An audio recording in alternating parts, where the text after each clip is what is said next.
Hi, my name is AJ and today we are discussing materials for building a student garden.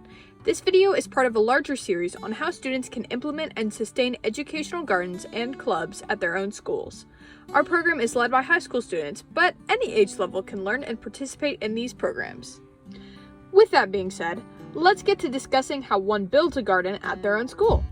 Now, you may notice that these garden beds are made out of cinder blocks. Why did we pick this material?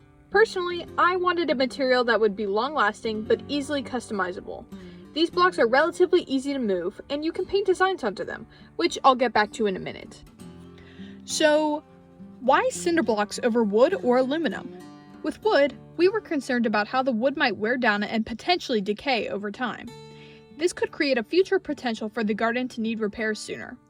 Also, the area we live in occasionally has destructive storms, so we were worried about the wood's ability to withstand one of these storms. With aluminum, we had the idea to repurpose a feeding trough into a garden bed. However, we were concerned that this would cause issues with water drainage. In addition, we happen to be based in central Texas, where it can get around 110 degrees Fahrenheit in the summer.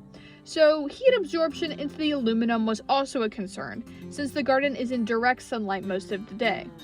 We decided cinder blocks to be a good compromise of all these materials. While cinder blocks may also get hot, we can paint them to negate this issue. Lighter colors don't absorb as much heat, so the majority of our beds are painted white for this reason. You may notice there are some designs on these beds. Students at the school designed and painted these purely for fun. I'm planning to do a separate video in this series about painting blocks and designs, so look out for that. Another benefit of cinder blocks is that they are a fairly cheap material. However, if you are planning to grow vegetables or anything you plan to eat in your garden, then cinder blocks may not be the right material for you. Some research has shown, though not concretely proven, that plants grown in cinder block beds may absorb chemicals from the concrete mix in a process called leaching. The main ingredient you have to worry about in this process is fly ash, which is in many concrete mixes. Mixes are not standardized across big retailers.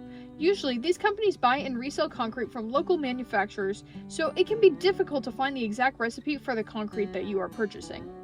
This process of leaching is of no harm to the plant, but it is something to consider when choosing your material.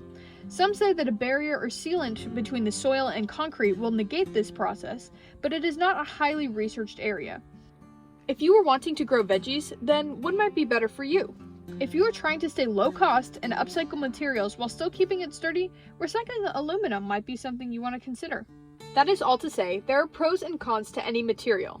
Consider what the purpose of your educational garden is, what you specifically want to educate about, and your local environmental conditions and accessibility to different materials.